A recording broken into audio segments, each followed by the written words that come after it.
Hello students, welcome once again in Sundar sir classes. मैं सुंदर sir एक बार फिर सबका स्वागत करता हूं। तो चलिए देखते हैं आज के इस पर्टिकुलर वीडियो में क्या है। आज का भी हमारा वीडियो है ऐसे ही वर्ड्स पर जो वर्ड्स अक्सर हमें यूज़ करते समय कंफ्यूज करते हैं या जिनका हम मिसयूज़ करते हैं, उसी का सेकंड पार्ट है। जैसे कि हमने पिछले वीडियो में कुछ ऐसे ही वर्ड्स के बारे में चर्चा की थी, आज हम कुछ ऐसे और वर्ड्स देख रहे हैं कि जो बहुत ही इंपॉर्टेंट वर्ड्स हैं, जो एग्जामिनेशन पॉइंट ऑफ व्यू से इंपॉर्टेंट काफ़ी हैं। साथ में ये ऐसे वर्ड्स भी हैं जो डिफरेंट डिफरेंट एग्जामिनेशंस के अंदर बार बार पूछे भी गए हैं। तो ऐसे ही सेलेक्टेड वर्ड्स को मैं आपके लिए लेकर आया हूँ इस आज सेकंड पार्ट में इसके, और जो कि हमारा है words confused and misused part 2 के तहत। तो स्टूडेंट्स, जैसा कि आपको पता है कि इनको इन ऐसे वर्ड्स को हम होमोफोन्स भी बोलते हैं। तो ऐसे ही वर्ड्स के बारे में हम आज देखते हैं कौन कौन से ऐसे वर्ड्स हैं और उनके डिफरेंट डिफरेंट मीनिंग से कौन कौन से हैं। तो चलिए स्टार्ट करते हैं हमारा ये आज का लेसन।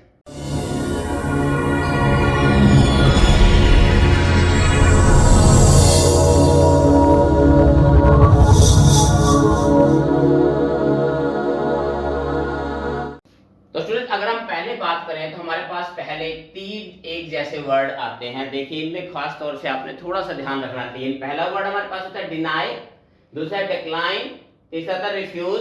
सॉरी, इसमें चार वर्ड हैं, चौथा भी वर्ड जो है रिफ्यूट। ये चारों वर्ड जो है ना एक जैसे लगभग, इनके मीनिंग जो है वो थोड़े से मिलते जुलते से लगते हैं और अक्सर स्टूडेंट इसमें जो है ना एक कंफ्यूज होते हैं। यहाँ हमने इसी बात का ध्यान रखना है कि कौन सा वर्ड का जो पर्टिकुलर मीनिंग जो है वो क्या है, सेंटेंस के अंदर जो इसका यूज जब हम करते हैं तो उसका सही मीनिंग क्या है। तो उसी को जो है हम आज इसमें आपके देख। सबसे पहले अगर बात करें हम डिनाई, डिनाई का मतलब क्या होता है? किसी चीज का खंडन करना। यानी कि यहाँ खंडन का मतलब जैसे कोई भी समाचार है या कोई न्यूज है या कोई भी ऐसी बात है, हम ये कहते हैं ये बात है, लेकिन अगर वो आदमी आगे कहता है नहीं ये बात सही नहीं है, यानी proven to be not true, यानी जो बात सच्ची नहीं है उस बात का हमने इनकार कर दिया, मना कर दिया, खंडन कर दिया उस बात का, ये बात सही नहीं है, तो वहां हम डिनाई वर्ड का यूज हम करते हैं। तो इस चीज का आपने थोड़ा सा ध्यान रखना है कि इसका एक्यूरेट मीनिंग क्या होता है। अब दूसरा बात करते हैं हम डिक्लाइन। डिक्लाइन का मतलब होता है किसी चीज को अस्वीकार कर देना, यानी रिफ्यूज, या हम कह सकते हैं कि इनकार करना, किसी भी चीज को एक्सेप्ट करने से, निस्वीकार करने से मना कर देना, तो वो होता है हमारा डिक्लाइन। किसी भी चीज को इनकार कर देना, अस्वीकार कर देना, उसके लिए हम यूज करते हैं। तीसरा वर्ड हमारे पास होता है रिफ्यूज। अब रिफ्यूज और ये दोनों जो है ना डिक्लाइन होता है। डिक्लाइन का मतलब कह सकते हैं हम किसी प्रस्ताव वगैरह के लिए, और रिफ्यूज का मतलब भी होता है इनकार करना किसी चीज को, यानी कि कोई भी चीज है या कोई भी, तो उसके लिए हमें वो एक्सेप्ट नहीं हमें, तो इसका मीनिंग भी क्या होता है? इनकार करना, इसका मीनिंग भी होता है। लास्ट वर्ड हम लेते हैं रिफ्यूट। रिफ्यूट का मतलब भी होता है खंडन करना। अब देखिए, ये दोनों वर्ड होते हैं खंडन करना। अब इन दोनों वर्ड में भी थोड़ा सा डिफरेंस है। वो क्या? इस जो डिनाई का मतलब होता है कि किसी बात को सीधा ही खंडन कर देना, उसको स्वीकार नहीं करना, इसको भी ये बात सही नहीं है। लेकिन रिफ्यूट का मतलब होता है कि अगर हम खंडन तो करते हैं लेकिन विद प्रूफ, यानी सबूत के साथ किसी चीज को, किसी चीज का खंडन करना, तो वहां हम वर्ड लगाते हैं रिफ्यूट। तो ये चारों जो वर्ड्स हैं इनके अलग अलग मीनिंग इस प्रकार से आप ध्यान से रख सकते हैं। नेक्स्ट वर्ड में हम लेते हैं, हमारे पास दो वर्ड्स है इसमें, गेट और गेट। दोनों की प्रोनाउंसिएशन सेम है, तो दोनों का मीनिंग भी जो है वो अलग अलग है। जो हमारे पास ये वर्ड होता है गेट, आपको पता है, सबको पता है, गेट का मतलब दरवाजा या द्वार होता है, बिल्कुल कॉमन वर्ड है, ये सभी क्या। अब ये बात हमारे पास होता है गेट, ये भी हमारे पास GAIT, गेट। इसका अर्थ होता है, क्या होता है इसका? A way of walking, a way of walking, किसी के चलने का तरीका होता है, उसके लिए वर्ड यूज किया जाता है गेट। तो ये दोनों में डिफरेंस ध्यान रखना है। अगला वर्ड देखिए, कॉमन वर्ड है, अक्सर जिसमें बहुत मिस्टेक्स होती है, ह्यूमन, ह्यूमेन। थोड़ा सा डिफरेंस इसकी प्रोनाउंसिएशन के अंदर भी, ह्यूमन, ह्यूमेन। तो यहाँ ह्यूमन का मतलब आपको पता है मनुष्य या मानव, ह्यूमन बीइंग्स जिसको हम अक्सर यूज करते हैं। ह्यूमन सबको पता होता है कि मनुष्य या फिर मानव के लिए यूज किया जाता है ह्यूमन। ह्यूमेन, ह्यूमेन जो है वो क्या हो जाता है? एडजेक्टिव है। ह्यूमेन क्या है? एक एडजेक्टिव है जिसका अर्थ होता है दयालु, यानी कि जो बहुत ही full of kindness, full of kindness. तो उसके लिए हम यूज करते हैं ह्यूमेन। ये इट इज एन एडजेक्टिव। तो ये आपने इस प्रकार से दोनों के मीनिंग है। नेक्स्ट अगर हम लें तो देखिए ये हमारे पास तीन हैं। ये भी अक्सर कंफ्यूज करते हैं स्टूडेंट्स को कि किस वर्ड को जो है हम कहाँ यूज करें, इनका जो है प्रॉपर मीनिंग जो है वो क्या है। तो आज मैं तीनों के क्लियर मीनिंग आपको बता रहा हूं। पहला वर्ड है, इसको बोलते हैं हम लूज। लूज लूज मीन्स ढीला। जैसे this not is loose, keep this tie, keep him tie little loose. तो यहाँ लूज जो है वो क्या है, ढीला, यानी बिल्कुल टाइट नहीं। तो लूज के इसके लिए वर्ड यूज करता है ढीले के लिए। दूसरा हमारे पास है, हमारे पास इसको हम बोलते हैं लॉस। क्या बोलते हैं, लॉस। लॉस का मतलब क्या है, ये अपने आप में क्या है, ये भी एक ये नाउन है जिसका अर्थ होता है घाटा, नुकसान, हानि। तो यहां जो है तो ये हो जाता है इसमें he got a lot या big loss in business। तो यहां लॉस का मतलब होता है घाटा या नुकसान या हानि। तीसरा वर्ड है इसमें लूज, लॉस भी कह सकते हैं आप इसे। तो यहां जो वर्ड है इसका मीनिंग क्या होता है, किसी भी चीज को खोना, हारना। हारना भी हो सकता है, he lost the match, lose, lost, lost इसकी फॉर्म होती है। तो यहां इसका अर्थ होता है खोना या फिर हारना है इसका मीनिंग। तो इस प्रकार से जो तीनों वर्ड है हमारे, तीनों वर्ड के मीनिंग आपको क्लियर हो चुकी हैं। नेक्स्ट में अगर आप देखें तो हमारे पास दो वर्ड हैं, मीटर, मीटर। अक्सर स्टूडेंट ये वर्ड भी आपने देखे होंगे दोनों, कि इसमें से क्या है कि यूज करते समय हम कंफ्यूज हो जाते हैं कि ये वर्ड लगाएं या ये वर्ड लगाएं। और वो क्यों होता है, क्योंकि हमें इनका वास्तविक या रियल मीनिंग नहीं पता होता। तो देख लीजिए, ये जो हमारे पास मीटर है, इसका ये तो एक क्या होता है, ए यूनिट ऑफ लेंथ, यानी कि मापने की एक इकाई होती है, मात्रक होता है ये। जैसे हम 1 मीटर, 2 मीटर, 3 मीटर, किलोमीटर। तो ये तो मीटर हमारा क्या होता है, ये एक यूनिट होती है, लंबाई का मात्रक है, ये यूनिट ऑफ लेंथ है, लंबाई का मात्रक है। ये जो मीटर होता है, ये मीटर एक यंत्र मीन्स एक इंस्ट्रूमेंट होता है। इस मीटर का मतलब होता है इंस्ट्रूमेंट। जैसे बिजली का मीटर होता है, पानी का मीटर हो सकता है, स्पीडोमीटर होता है। तो जो यंत्र होता है, जो इंस्ट्रूमेंट होता है, वो ये होता है, और ये यूनिट होता है लंबाई की। अब चलिए कुछ और वर्ड्स। अब यहां पर हमारे पास एक पेयर और है ऐसे वर्ड्स का ही। इसमें देखिए आप, नेवल, नेविल, थोड़ा सा बस हल्का सा डिफरेंस इसकी प्रोनाउंसिएशन में।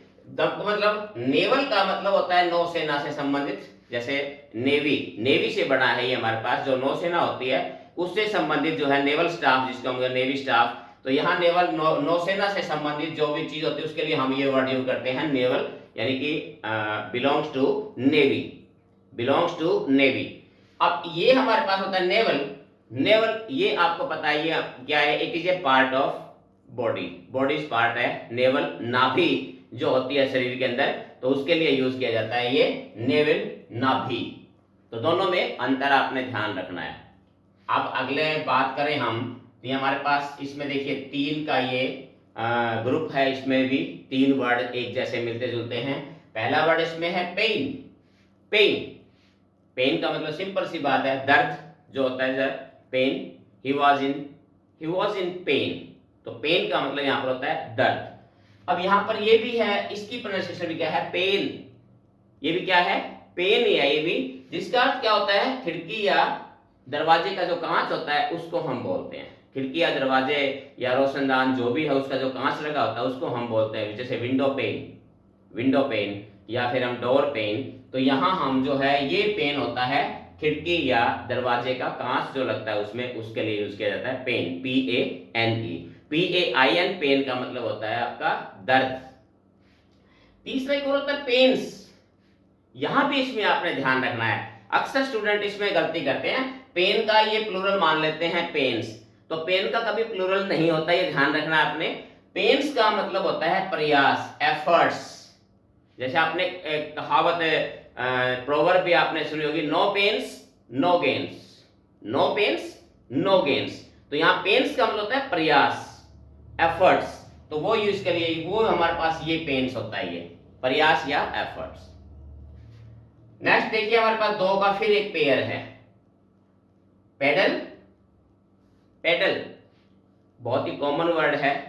पेडल जो है जिसको आप करते हो ना पैर से चलाने वाला, जो चीज को जैसे साइकिल चलाते हैं हम पैडल लगाते हैं, पैडल पैरों से जो चीज चलाई जाती है, तो पैडल का मतलब होता है वो जो चीज पैर से चलाई जाती है, पैर से चलने वाला, पैर से चलाने वाला जो चीज होता है इंस्ट्रूमेंट जिसको हम कहते हैं वो पैडल कहलाता है, जो पैर से चलता है वो पैडल। दूसरा हमारे पास है पेडल, इसमें स्पेलिंग में भी अंतर है, PEDDL है पेडल। पेडल का मतलब क्या होता है इसमें, इसके अंदर जो होता है इसका अर्थ होता है हॉकर, या जो घूम घूम कर सामान बेचता है, यानी एक जगह खड़ा होकर नहीं बल्कि जगह जगह वॉन्डरिंग जिसको है ना, तो वो जो सामान बेचता है। तो अगर आपको थोड़ा सा भी ध्यान हो तो आपके सीनियर के यानी +2 के इंग्लिश के अंदर भी एक लेसन आता है रेड ट्रैप, उसी के अंदर भी एक वर्ड आता है ये पेडलर। पेडलर जो है तो ये पैडल से ही पेडलर बना है, जो घूम घूम कर सामान बेचता है। तो ये पेडल, तो ये हमारे पास है पेडल, ये है घूम घूम कर सामान बेचना, पेडलर बेचने वाला। तो यहाँ जो है वो हमारे पास एक ये वर्ब के रूप में यूज किया जाता है। नेक्स्ट भी हमारे पास देखिए 3 वर्ड्स हैं, ये भी बड़े कॉमन वर्ड है वैसे तो, लेकिन कंफ्यूज इनके अंदर भी काफी स्टूडेंट होते हैं। देखिए इसमें पहला हमारे पास है QUITE क्वाइट, QUITE क्वाइट। इसका तो अर्थ होता है पूर्ण रूप से, जैसे कहते हैं ना how are you, I am quite fine, he is quite right, quite right यानी पूर्ण रूप से, कंप्लीटली। तो यहां तो इसका मतलब ये, इसकी जो स्पेलिंग इसका अर्थ होता है पूर्ण रूप से, कंप्लीटली। दूसरा होता है हमारे पास क्वाइट, QUIET क्वाइट। क्वाइट का मतलब होता है शांत, काम, CALM काम, शांत। जैसे कीप क्वाइट, अक्सर हम क्लास में यूज करते हैं, शोर हो रहा था हम कीप क्वाइट, तो यहां जो है ये क्वाइट आता है इसमें, जिसका अर्थ होता है काम, शांत, विदाउट नॉइज। इसके बाद तीसरा वर्ड है, इसकी प्रोनाउंसिएशन थोड़ी सी दोनों से अलग है, ये क्वाइट नहीं बल्कि ये बोलता है, इसको बोलते हैं हम क्विट, क्विट क्विट। क्विट का मतलब होता है किसी चीज को लीव, छोड़ देना, एग्जिट, एग्जिट कर देना, लीव कर देना, छोड़ देना किसी चीज को, तो वहां होता है इसमें क्विट। जैसे ही quit the game, he quit the game, तो यहां होता है क्विट का मतलब छोड़ देना। लास्ट में स्टूडेंट 3 वर्ड्स हमारे पास हो रहे हैं, और जहां तक मेरा विचार है इसमें से 1-2 वर्ड ऐसे भी हैं जो आपको, ये ऐसे कॉमन वर्ड्स नहीं है, थोड़े से अलग हैं, जो बहुत ही कम आपके सामने आए होंगे। इसमें सबसे पहले अगर बात करें स्वीट, स्वीट, स्वीट इसका मतलब होता है जैसे अभियोग या वाद, मुकदमा भी कह सकते हैं आप, मुकदमा वगैरह जो होता है कोर्ट में, जो केस होता है कोर्ट केस कह सकते हो, मुकदमा, वाद विवाद, अभियोग, तो उसके लिए पड़ेगा स्वीट। दूसरा वर्ड हमारे पास है सूट, सूट। सूट का मतलब क्या होता है, कालिक, काजल, काला पदार्थ। खास तौर से जब धुआं उठ रही होती है, धुएं के अंदर जो काले रंग का जो पदार्थ होता है वो होता है हमारे पास ये सूट, जिसको हम कालिक बोलते हैं या काजल बोल सकते हैं, काले रंग का पदार्थ, तो उसके लिए यूज किया जाता है ये सूट। और तीसरा वर्ड हमारे पास है भाई स्वीट, स्वीट। स्वीट का मतलब क्या होता है, सेट जिसको कह सकते हैं, या ए सेट ऑफ रूम्स। आपने कभी होटल वगैरह में जाते हैं तो वहां हम देखते हैं ना कि भाई he booked a suite in 5 star hotel, तो वहां जो स्वीट होता है इसको हम स्वीट बोलते हैं। तो ये स्वीट जो होता है वो एक से ज्यादा कमरों का ग्रुप होता है, तो उसके लिए यूज किया जाता है। यहाँ पर स्वीट सेट होता है, ये कमरों का सेट होता है, जिसमें जैसे हम होटल वगैरह में जाइए, बड़े जो होटल होते हैं 5 स्टार, उनमें एकदम सिंगल कमरा होता है तो सीधा रूम हो गया, लेकिन हम कहते हैं ना ही बुक द स्वीट, तो उसमें क्या होता है आपके साथ किचन होती है या आपके लिविंग रूम या स्टडी, 2-3-4 कमरों का एक सेट होता है जिसको हम स्वीट बोलते हैं। तो ये वो स्वीट हमारा होता है। तो स्टूडेंट्स ये हमारा आज का लेसन था, सेकंड पार्ट था, जिसमें पहले पार्ट की तरह मैंने यहाँ पर कुछ महत्वपूर्ण ऐसे होमोफोन्स जिसको हम कह सकते हैं, ऐसे वर्ड्स मैंने लिए हैं जो देखने में एक जैसे लगते हैं या फिर जिनके मीनिंग मिलते जुलते हमें लगते हैं, जबकि रियल में ऐसा होता नहीं है। तो ऐसे वर्ड्स की जानकारी बहुत ही इंपॉर्टेंट होती है, ना केवल एग्जामिनेशन पॉइंट ऑफ व्यू से, लेकिन अगर आपको अपनी इंग्लिश को इम्प्रूव करना है, फ्लुएंट करना है, तो उसके अंदर भी इसकी जानकारी बहुत ही इंपॉर्टेंट रहती है। क्योंकि जब हम इसका यूज करते हैं चाहे रिटन या स्पोकन में, अगर हम गलत मौके पर अगर गलत वर्ड का यूज अगर हम कर लेते हैं तो हमारा जो सेंटेंस का जो मीनिंग होता है वो कम्प्लीटली चेंज हो जाता है, और हमें फिर बिना जो एक छोटी सी चीज़ के लिए एम्बैरेसमेंट का फीलिंग जो है हमें होती है। तो इसके लिए जो है ज़रूरी है कि आप अपने इंग्लिश को स्ट्रेंथन कीजिए, अपनी वोकैबुलरी को साउंड कीजिए, क्योंकि सबसे इंपॉर्टेंट इंग्लिश या कोई भी लैंग्वेज होती है उसके अंदर सबसे इंपॉर्टेंट पार्ट होता है स्ट्रेंथन योर वोकैबुलरी।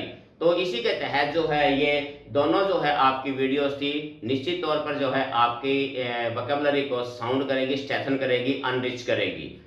तो आज के इस लेसन में इतना ही। उम्मीद करता हूँ लेसन आपको पसंद आया होगा, और इसी प्रकार से लगातार आप मेरे साथ बने रहिए। फिर मिलते हैं एक और नई वीडियो में नए टॉपिक के साथ। तब तक have a nice day. Thank you.